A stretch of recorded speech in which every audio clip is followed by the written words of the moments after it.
नमस्ते, राधे राधे। कैसे हैं आप लोग? आशा करते हैं अच्छे होंगे, मस्त होंगे। आज हम सीटेट के कुछ मोस्ट इम्पोर्टेंट क्वेश्चन लेके आए हैं जो कि सीडीपी के हैं। 30 क्वेश्चन हैं और मैंने प्रीवियस ईयर 2024 का प्रश्न उत्तरी लिया है। तो आप पूरी क्लास में बने रहिए। अगर न्यू है तो प्लीज़ चैनल को लाइक और सब्सक्राइब ज़रूर करें। बढ़ते हैं हम।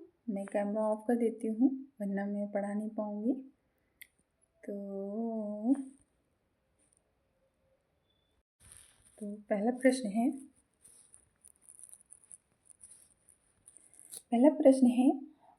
इंग्लिश में भी दिया हुआ है, आप इंग्लिश में पढ़ सकते हैं। छात्र के विविध समूहों को पूरा करने के लिए निम्नलिखित में से कौन संस्कृति के रूप में उत्तरदायी शिक्षण का सही वर्णन करता है? क्या है? पेन में थोड़ा सा पतला कर लूं।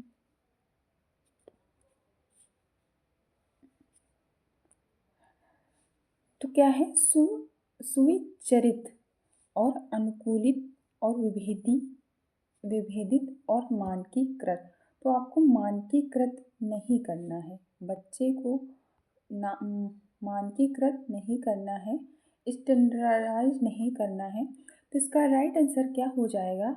1, 2 और 3। तो इसका राइट आंसर हो जाएगा दूसरा। प्रश्न नंबर दूसरा है, एक शिक्षिका खुद से पूछती है, एक शिक्षिका है क्लासरूम में, मैं ऐसे अनुभव कैसे प्रदान कर सकती हूँ। मतलब वो बोल रही है कि मैं ऐसे अनुभव कैसे प्रदान करूँ जिसमें छात्रों के पर्यावरण में विभिन्न प्रकार की वस्तुओं को वर्गीकरण करने और उनकी वर्गीकरण के स्कीमों का विश्लेषण करने की आवश्यकता हो।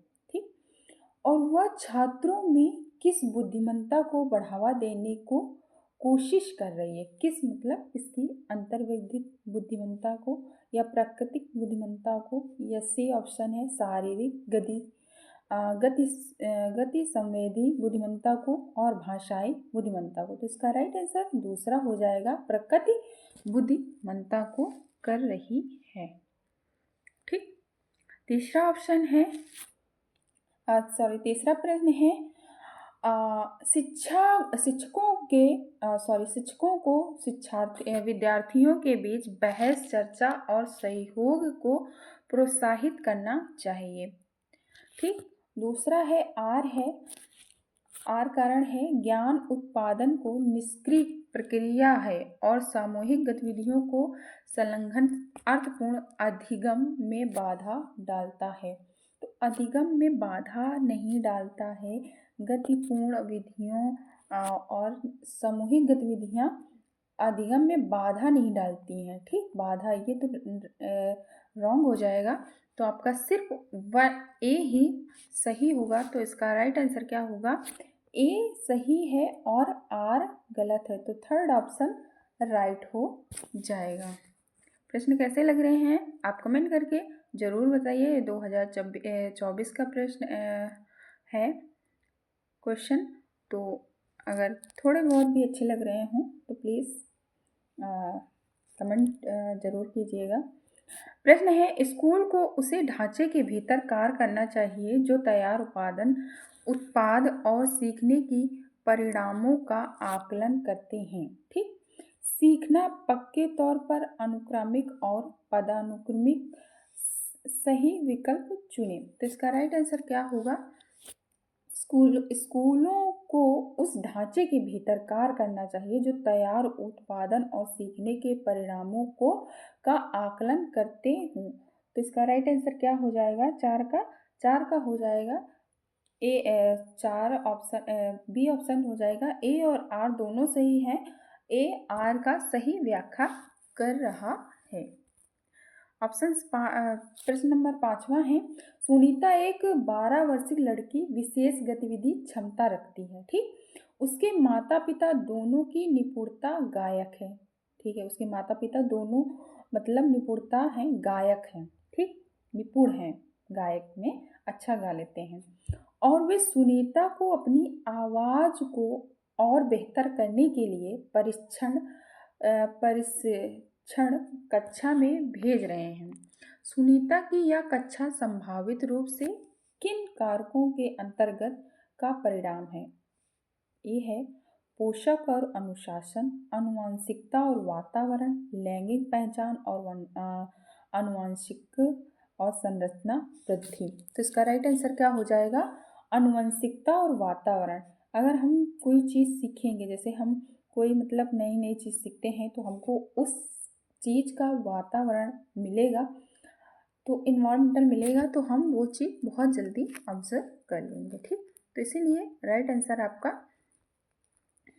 हो जाएगा, राइट आंसर आपका दूसरा हो जाएगा। ठीक, प्रश्न नंबर 6 है पियाजे और वाइगोत्स्की के सिद्धांतों में एक प्रमुख समानता है। ठीक, क्या है? बच्चों के विकास में चरण कैसी प्रगति पर ध्यान। ठीक, बच्चों के विकास में चरण और प्रगति पर ध्यान देना। और दूसरा है बच्चों की स्वयं की शिक्षा में संलग्न और जुड़ाव। और सी ऑप्शन है संज्ञानात्मक क्रियाओं में संस्कृति की भूमिका। और 4 ऑप्शन है भाषा और विचार के बीच संबंधों के बारे में उनकी चिंतन। ठीक, बच्चों के विकास में चरण जैसी प्रगति पर ध्यान, ये रॉन्ग हो जाएगा। बच्चों के है सही, मतलब सबसे बेस्ट ऑप्शन आपको चुनना है। और पेडागोजी में ऐसा होता है कि आपको चारों ऑप्शन बहुत अच्छे लगेंगे, ऐसा लगेगा चारों ऑप्शन सही है, बट जो सबसे बेस्ट हो वही चुनना है। जैसे भाषा और विचारों के बीच संबंध के बारे में उन्हें चिंतन, तो चिंतन में नहीं डालना है। ठीक, और बच्चों के स्वयं की शिक्षा का संलग्न और जुड़ाव, जो बच्चे को आता हो उसी चीज़ से जुड़ाव करके अगर उसे सिखाएंगे तो बहुत अच्छे से वो सीख पाएगा।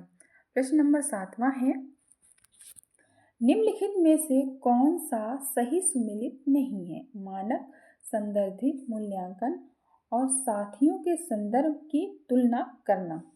दूसरा है रचनात्मक मूल्यांकन या निर्धारित करना कि छात्र कक्षा से पहले और बाद में क्या कर सकते हैं। ठीक, तीसरा है योगात्मक मूल्यांकन, इनमें पेपर पेंसिल परीक्षण के लिए साथ साथ गैर लिखित व्यवहारों के विस्तृत विवरण शामिल हैं। चौथा प्रश्न है मानदंड संदर्भी मूल्यांकन, विशिष्ट विषयों को महारत शामिल करना। तो हम देखते हैं मानदंड और विशिष्ट महारत, महारत नहीं हासिल कराना, तो पहले तो 4 ऑप्शन रॉन्ग हो गया, गलत हो गया। और योगात्मक मूल्यांकन, इनमें पेपर पेंसिल परीक्षण के साथ गैर लिखित व्यवहारों को विस्तृत विवरण शामिल करना, तो ये भी नहीं होगा। रचनात्मक मूल्यांकन यह निर्धारित करता है कि छात्र कक्षा से पहले और बाद में क्या कर सकते हैं, तो ये चीज़ नहीं होगा। मानक संदर्भी मूल्यांकन, साथियों के संदर्भ की तुलना, तो राइट आंसर आपका फर्स्ट हो जाएगा।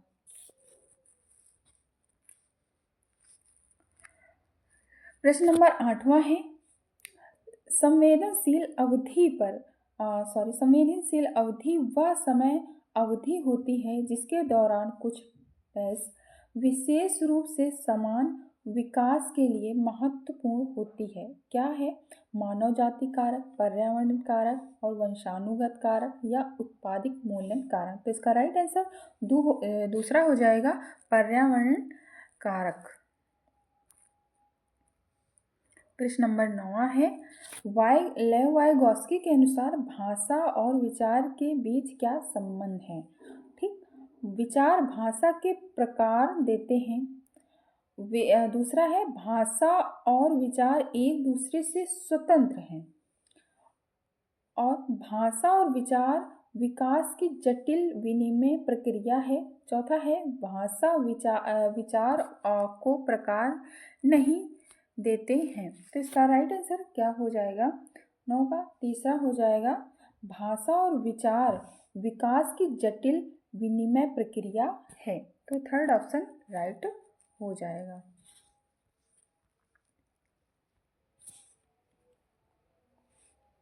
प्रश्न नंबर 10वां है समावेशी कक्षाओं, मतलब समावेशी कक्षाएं कौन कौन सी हैं, कौन सा है राइट आंसर, ये आपको बताना है। मैं विशेष बच्चों की ज़रूरतों को पूरा करने के लिए एक अलग शैक्षिक कार्यक्रम पेश किया जाता है।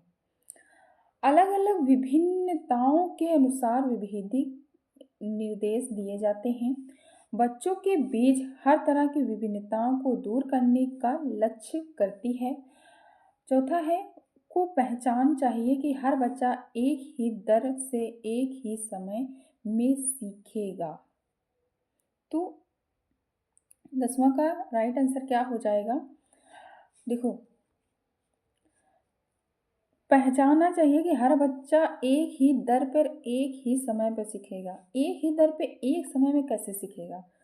आप किसी क्लासरूम में पढ़ा रहे हैं टीचर, तो किसी को ज़्यादा आता है, किसी को कम आता है, किसी को बिल्कुल भी नहीं आता, तो वो चीज़ कैसे आप कह सकते हैं कि एक ही दर पे एक ही समय पे सीखेगा? तो गलत आंसर हो जाएगा चौथा।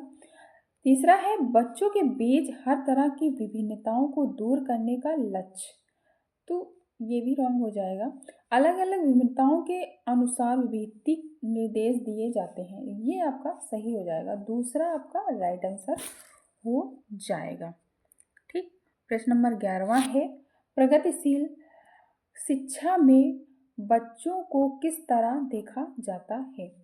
पहला ऑप्शन है आज्ञाकारी और केवल ज्ञान का उपभोग करने में सक्षम। तो आप पेडागोजी में बहुत रियली देखेंगे कि केवल बहुत मतलब सही होगा, है ना, नहीं तो अधिकतर रॉन्ग होता है। और दूसरा ज्ञानवर्धन और अर्थ की रचना करने वाली, कमजोर और सुरक्षा की जरूरत में, और मासूम और आंसरित।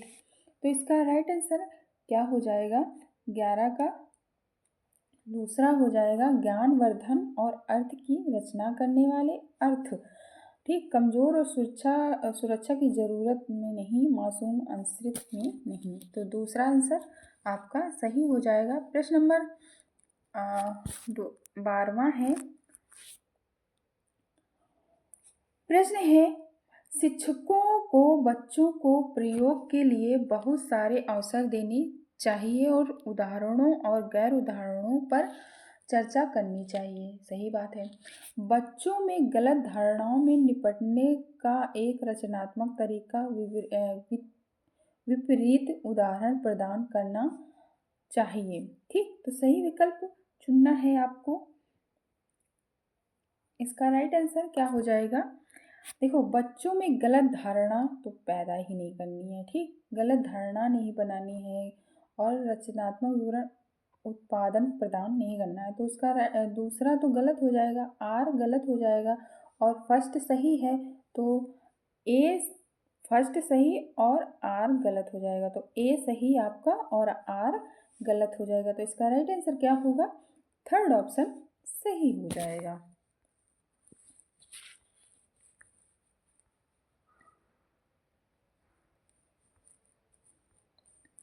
प्रश्न नंबर 13वां है भावनाओं, व्यक्ति और सामाजिक संबंधों में परिवर्तन और स्थिरता किस विकास में शामिल है? पहला है भावनात्मक विकास, दूसरा है मनोसामाजिक विकास, तीसरा है संज्ञानात्मक विकास और चौथा है व्यक्तित्व विकास। तो इसका राइट आंसर दूसरा हो जाएगा, मनोसामाजिक विकास। प्रश्न नंबर 14 है जीन पियाजे के संज्ञानात्मक विकास का सिद्धांत ये बताता है कि अवधारणाओं को जटिल से सरल के क्रम में सिखाना जाना चाहिए। नहीं, जटिल से सरल से जटिल की ओर सिखाना जाना चाहिए। ठीक, और फिर है पाठ्यक्रम को बच्चों के आयु समूह व चरण को ध्यान में रखकर तैयार करना चाहिए। ठीक, पाठ्यक्रम को बच्चों के आयु समूह और चरण को ध्यान में रखकर तैयार करना चाहिए। तीसरा कह रहा है शिक्षण का बल गतिविधि के परिणाम पर होना चाहिए, ना कि सोचने की प्रतिक्रिया पर। ठीक, और व्यवहार को दंड और पुरस्कार के माध्यम से अनुकूलित किया जाना चाहिए। तो व्यवहार और दंड पुरस्कार तो जहाँ मिले वहाँ बिल्कुल काट दो। ऑप्शन 3 बचे। शिक्षण को बल और गतिविधि के परिणामों पर होना चाहिए, ना कि सोच की प्रक्रिया पर। नहीं, बच्चों को जितना क्रिटिकल थिंकिंग हो, जितना सोचे, जितना प्रश्न करें, उतना ही अच्छा होता है। अवधारणाओं को जटिल और सरल के क्रम में नहीं रखना है, जटिल सरल से जटिल की ओर ले जाना है। ठीक है, पहले प्रस्तावना क्वेश्चन पूछेंगे, फिर लघु उत्तरी, ऐसे करके पूछेंगे। दूसरा ऑप्शन आपका राइट हो जाएगा। पाठ्यक्रम को बच्चों के आयु और समूह के चरणों में ध्यान में रखकर तैयार करना चाहिए। जिस तरीके के बच्चे हैं उसी तरीके से आपका पाठ्यक्रम होना चाहिए। ठीक, ये नहीं कि बच्चों को कुछ भी नहीं आता और आपका पाठ्यक्रम बहुत लेंथी है और फिर उनको समझ में नहीं आता, तो उस चीज़ का कोई मतलब नहीं होता है। जब तक बच्चा पढ़ के अर्थ नहीं समझ पाता तो पढ़ाने का कोई आपका तात्पर्य नहीं है। प्रश्न नंबर 15 है, लॉरेंस कोहलबर्ग ने बच्चों के नैतिक विकास का अध्ययन करने के लिए किस विधि का प्रयोग किया है? ए है बच्चों के सामने नैतिक दुविधाएं रखना और अनुक्रियाओं की समालोचना करना। दूसरा है खेल के दौरान बच्चों को अवलोकन करना। और तीसरा है प्रायोगिक विधि। और चौथा है मात्रात्मक शोधन कार्य विधि। तो 15वां का क्या हो जाएगा आपका? 15 का क्या हो जाएगा राइट आंसर? मात्रात्मक शोध कार्य विधि नो, प्रयोगात्मक विधि नहीं, खेल के दौरान बच्चों को अवलोकन कराना। सबसे बेस्ट ऑप्शन आपको चुनना है बच्चों के सामने नैतिक दुविधा रखना और अनुक्रियाओं की आलोचनात्मक करना। ठीक, तो आपका फर्स्ट आंसर सही हो जाएगा। 16वां प्रश्न है जीन पियाजे के अनुसार बच्चे वयस्कों से किस प्रकार भिन्न हैं? पहला है बच्चों की तुलना में वयस्क बहुत अधिक ज्ञानी होते हैं। बच्चों की सोच वयस्कों से गुणात्मक रूप से भिन्न होते हैं। और तीसरा है बच्चों की सोच मात्रात्मक रूप से वयस्कों से भिन्न होती हैं। और चौथा है बच्चों के वयस्कों पर निर्भर होते हैं जबकि वयस्क स्वतंत्र होते हैं। तो स्वतंत्र होते हैं वयस्क, ये कोई रीज़न नहीं हो सकता। बच्चों की सोच मात्रात्मक रूप से वयस्कों से भिन्न होती है, नो, ऐसा भी नहीं कह सकते हैं। बच्चों की तुलना में वयस्क बहुत अधिक ज्ञानी होते नहीं, ऐसा नहीं होता। कभी कभी जो मतलब होते हैं वो बच्चों से कम ही जानते हैं, हम लोग बच्चों से भी सीख लेते हैं, तो ऐसा नहीं होता है। बच्चों की सोच वयस्कों के गुणात्मक रूप से भिन्न होती है, ये कह सकते हैं। तो दूसरा ऑप्शन आपका राइट हो जाएगा। प्रश्न नंबर 17 है पाठन वैकल्प से जूझ रहे छात्रों को पढ़ाना सिखाया जा सकता है, कैसे? फर्स्ट है उच्च ग्रेड स्तर के पाठन ग्रंथ प्रदान करके। और दूसरा है लंबे और जटिल गद्यांश देकर। और तीसरा है अनुकूलन की अनुबंधन विधि के माध्यम से। चौथा है व्यवस्थित ध्यानात्मक प्रशिक्षण के माध्यम से। तो इसका राइट आंसर क्या हो जाएगा? 17 का राइट आंसर हो जाएगा चौथा, व्यवस्थित ध्यानात्मक प्रशिक्षण के माध्यम से।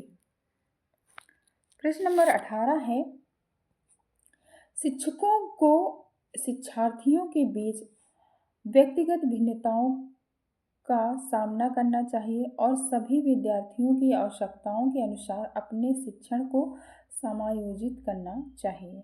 रीजन कह रहा है शिक्षकों को विविध पृष्ठभूमि के शिक्षार्थियों को पढ़ाते समय अपने बीच सहयोग, समूह कार्य और बातचीत से बचना चाहिए। देखो, ये चीज़ अगर आप नहीं देखते तो सारा क्वेश्चन अच्छा लग रहा था कि हाँ ठीक है, बट बचना नहीं है आपको, ठीक है, बचना नहीं है, तो आपका रीज़न गलत हो जाएगा और फर्स्ट आंसर सही हो जाएगा, मतलब ए सही हो जाएगा। तो इसका मतलब है ए सही है और आर गलत है, तो इसका थर्ड ऑप्शन सही हो जाएगा।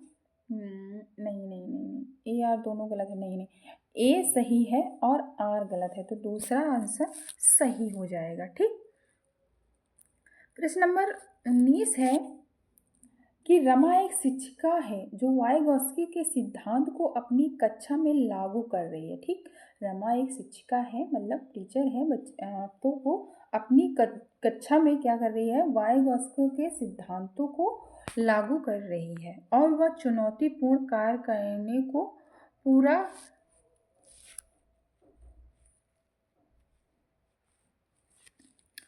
करने के लिए अपने छात्रों को समूह में काम करने के लिए नियुक्त करती है। ठीक।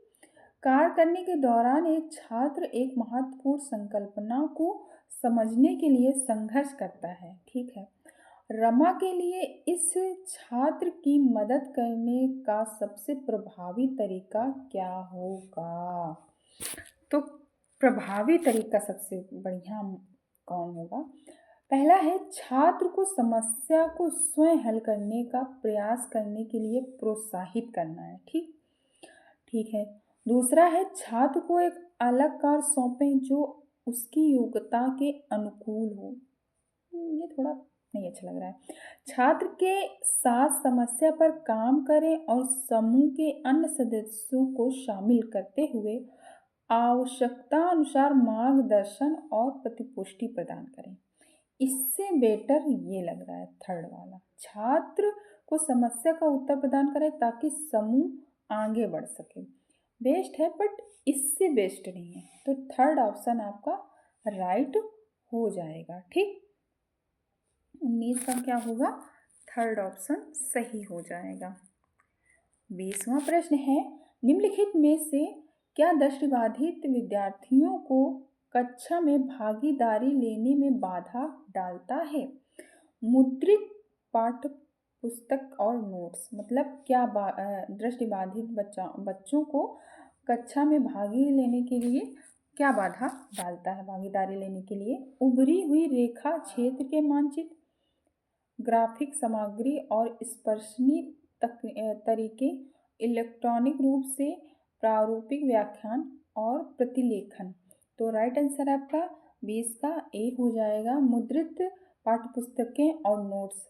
उभरी हुई रेखा और मानचित्र। उभरी, अगर कोई जैसे कि दृष्टिबाधित बालक है, उभरा हुआ कोई चीज़ रखा है तो वो हाथ या हाथ रख के टच करके समझ जाएगा।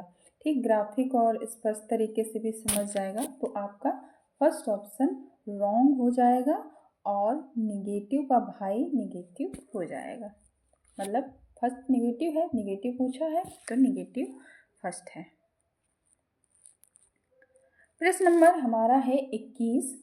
महारत हासिल करने के लिए लक्ष्य निर्धारित करने से छात्र की अभिव्यक्ति और योग्यता के बारे में विचार कैसे प्रभावित होती हैं? ठीक। यह अक्सर योग्यता की वृद्धिशील दृष्टिकोण में बढ़ी हुई आंतरिक अभिप्रेरणा और विश्वास को दर्शाता है। दूसरा है यह अक्सर योग्यता के स्थिर दृष्टिकोण में बढ़ी हुई बाहरी अभिप्रेरणा और विश्वास को दर्शाता है। तीसरा है यह अक्सर योग्यता और वृद्धिशील दृष्टिकोण में बढ़ी हुई बाहरी अभिप्रेरणा और विश्वास को दर्शाता है। चौथा है यह अक्सर योग्यता के स्थिर दृष्टिकोण में बढ़ी हुई आंतरिक अभिप्रेरणा को विश्वास को दर्शाता है। तो इसका राइट आंसर आपको बताना है क्या होगा। महारत हासिल करने के लिए लक्ष्य निर्धारित करने के छात्र की अभिप्रेरणा और योग्यता के बारे में विचार कैसे प्रभावित होते हैं? तो किसका राइट आंसर ए हो जाएगा।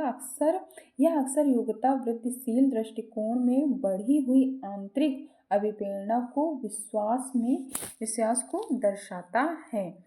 22वां प्रश्न हमारा हो जाए, देखते हैं क्या है। आप एक शिक्षक हैं। ठीक।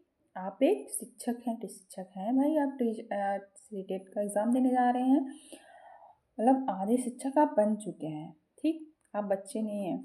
एक शिक्षक हैं जो आप एक शिक्षक हैं जो आप अपने छात्रों को प्रसंज्ञानात्मक कौशल विकसित करने में मदद करना चाहते हैं। निम्नलिखित में से कौन सी रणनीति इस प्रकार के चिंतन को बढ़ावा देने की सबसे अधिक संभावना है?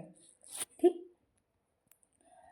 प्रश्न पहला है, छात्रों को अपने स्वयं के सीखने और सोचने की प्रक्रिया पर विचार करने के लिए प्रोत्साहित करना। सही है। विद्यार्थी को सक्रिय कार्य के लिए सराहनीय नोट्स नहीं आपको प्रदान करने हैं। ठीक, नोट्स आपको नहीं प्रदान करने हैं कि भाई नोट्स दे दिया, और नहीं, नोट्स आपको नहीं देना है।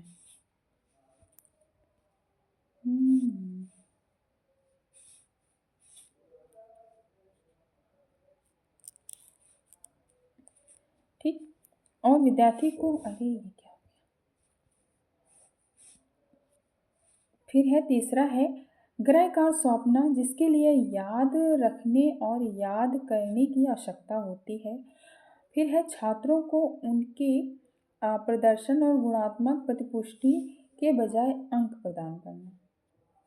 अंक बिल्कुल नहीं प्रदान करने हैं कि प्रतिपुष्टि के लिए आपने 10 के बजाय 11 दे दिए ना।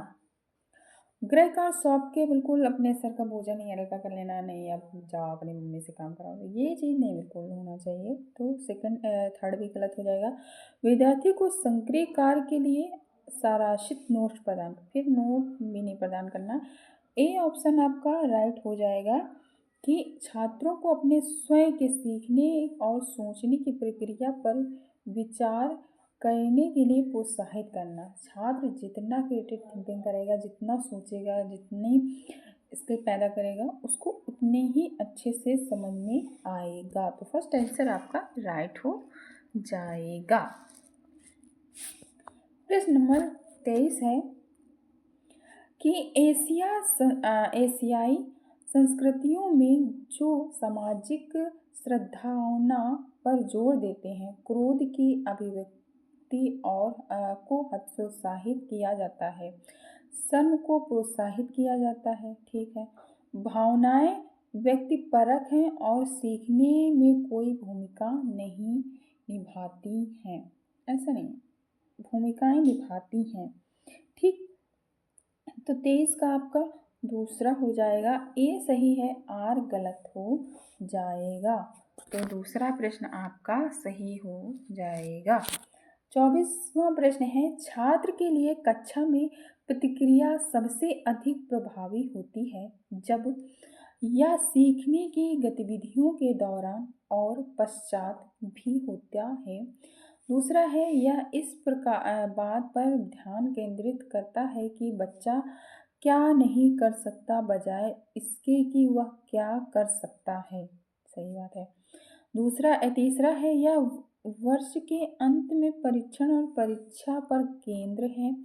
चौथा है, यह छात्रों की तुलनात्मक श्रेणी प्रदान करता है। तो छात्रों के लिए कक्षा में प्रतिक्रिया और सबसे अधिक प्रभावी होती है जब क्या होता है। 24 का राइट आंसर आपका थर्ड हो जाएगा।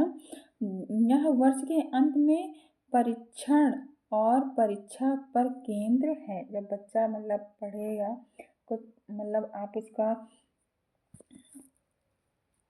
परीक्षण करेंगे तभी तो पता चलेगा बच्चे ने क्या सीखा क्या नहीं सीखा, तभी तो उस पर हम कार्य कर पाएंगे ना। अगर हम पढ़ाते चले जा रहे हैं, उसको कुछ आ ही नहीं रहा है, तो वो भी ज़रूरी है ना। परीक्षा, इसीलिए तो परीक्षाएं होती हैं कि आपको कुछ आया या नहीं आया।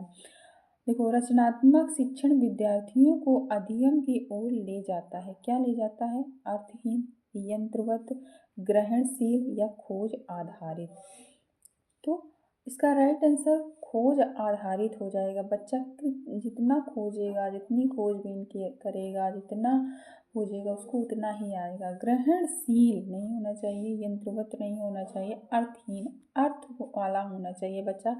अगर हम कुछ पढ़ा रहे हैं, उसका अर्थ ही नहीं निकाल पा रहे हैं, तो पढ़ाने का कोई तात्पर्य नहीं होगा। 26 है, निम्न में से कौन सा प्रश्न विश्लेषणात्मक चिंतन को बढ़ावा देता है? विश्लेषणात्मक चिंतन मतलब एनालिटिकल थिंकिंग। ठीक, फर्स्ट है, भारत में कितने राज्य हैं? भारत की कुल जनसंख्या कितनी है? भारत में जनसंख्या वृद्धि के विभिन्न कारण क्या हैं? भारत की राजधानी क्या है? अगर हम किसी से क्वेश्चन पूछेंगे तो भारत में कितने राज्य, जरूर बता देगा 28 राज्य हैं। भारत की कुल जनसंख्या कितनी है, भारत की राजधानी कितनी है, तो वो बता देगा। जिस चीज़ को वो क्रिएटेड कर एनालिसिस करे, ठीक है। जैसे हमने पूछा भारत में जनसंख्या वृद्धि के विभिन्न कारण क्या है, तो वो हर चीज़ को बिल्कुल खोजबीन करेगा। पहले जनसंख्या, फिर वृद्धि, फिर कितने कितने पुरुष, कितने महिलाएं, तो उस चीज़ को सोचेगा। तो थर्ड ऑप्शन आपका राइट हो जाएगा।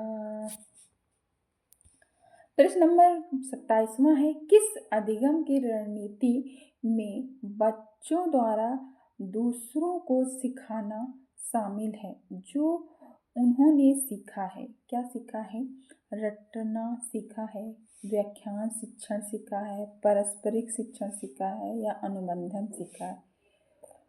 तो रटना नहीं है बच्चे को, ठीक है। आप रट्टाफिकेशन नहीं लगवा सकते हैं। और 27 का क्या होगा? सी ऑप्शन, पारस्परिक शिक्षण। पारस्परिक शिक्षण होना चाहिए। 28 का है हमारा, 28 प्रश्न है, निम्नलिखित में से कौन सा कथन स्वालीनता के संदर्भ में सही है? पहला है, स्वालीनता एक तांत्रिक विकासात्मक विकार है। दूसरा है, स्वालीनता केवल वातावरणीय कारकों के कारण होता है। तीसरा है, स्वालीनता का इलाज किया जा सकता है, उम्र के साथ उसमें सुधार आता है। स्वालीनता वाले सभी लोगों में कम से कम एक विशेष कौशल होता है। तो इसका राइट आंसर क्या हो जाएगा? 28 का ए हो जाएगा। स्वालीनता एक तंत्रिकी विकासात्मक विकार है। प्रश्न नंबर सेकंड लास्ट क्वेश्चन है, किशोरावस्था के दौरान जेंडर अपेक्षाओं के अनुकूल स्त्रीत्व और पुरुषत्व की परंपराओं का पालन करने के लिए दबाव बढ़ जाता है। दूसरा है, आर है, रीज़न है, जेंडर और जेंडर भूमिकाएं जैविक रूप से निर्धारित की जाती हैं। तो इसका राइट आंसर क्या हो जाएगा? राइट आंसर दूसरा हो जाएगा, ए सही है और आर गलत है। प्रश्न नंबर 30वां है, जो कि लास्ट है, विद्यार्थी में समालोचनात्मक चिंतन को विकसित करने के लिए एक शिक्षक को शिक्षार्थियों को उनके संदेह और सवाल पूछने के लिए प्रोत्साहित करना चाहिए। दूसरा है, ऐसे सवाल देने चाहिए जिसमें निष्कर्ष और व्याख्या शामिल होते हैं। तीसरा है, ऐसे सवाल से बचना चाहिए जिसमें केवल विवेचना और विश्लेषणात्मक की आवश्यकता होती है। चौथा है, केवल ऐसे ही सवाल पूछने चाहिए जिनका एक ही उत्तर हो। तो देखो, एक ही उत्तर हो ऐसे प्रश्न नहीं पूछने चाहिए। अभी हमने आगे क्या पढ़ा? अभी हमने आगे कौन सा क्वेश्चन पढ़ा था? ये वाला। एक ही क्वेश्चन आपको नहीं पूछना है, ऐसे विश्लेषणात्मक क्वेश्चन पूछना है जिसमें बच्चा चिंतन करे, है ना। जिसमें क्या करे? बच्चा चिंतन करे। चिंतन करेगा मतलब सोचेगा तो उसको हर चीज़ का पता चलेगा, कैसे क्या हुआ, है ना। बहुत छोटे बच्चे ने मम्मा ये कैसे हुआ, मम्मा वो कैसे हुआ, तो वो चीज़। तो केवल ऐसे सवाल पूछना चाहिए जिनका एक ही उत्तर हो, तो ये रॉन्ग हो जाएगा। ऐसे सवालों से बचना चाहिए, बचना नहीं है। ऐसे सवाल देने चाहिए जिनमें विशेष निष्कर्ष और व्याख्यान शामिल हो। हाँ, ऐसे प्रश्न पूछो जिसमें व्याख्या शामिल हो और निष्कर्ष निकले। किसी चीज़ को पढ़ा के क्या निष्कर्ष निकलता है, वो चीज़ आपका होना चाहिए, ठीक। तो प्रश्न आपको तो अच्छे लगे होंगे, बट थोड़ा सा पढ़ाने का तरीका मेरा वैसा नहीं है, अच्छा नहीं है ना। आ जाएगा मुझे धीरे धीरे, बट अभी मैं कोशिश कर रही हूँ, तो है ना। तो आप लोग चैनल को लाइक सब्सक्राइब ज़रूर कर दीजिएगा। और क्लास कैसी लगी आप कमेंट करके ज़रूर बताना। ये प्रीवियस ईयर के क्वेश्चन हैं। आप क्लास को बाईलिंगुअल मैंने दिया हुआ है क्वेश्चन, इंग्लिश का और हिंदी का, तो आप देख लेना। बाकी कमेंट कर के बताइएगा क्लास कैसी लगी। बाकी मिलते हैं नेक्स्ट वीडियो पे, तब तक के लिए बाय बाय, टेक केयर, अपना और अपनों का ख्याल रखें।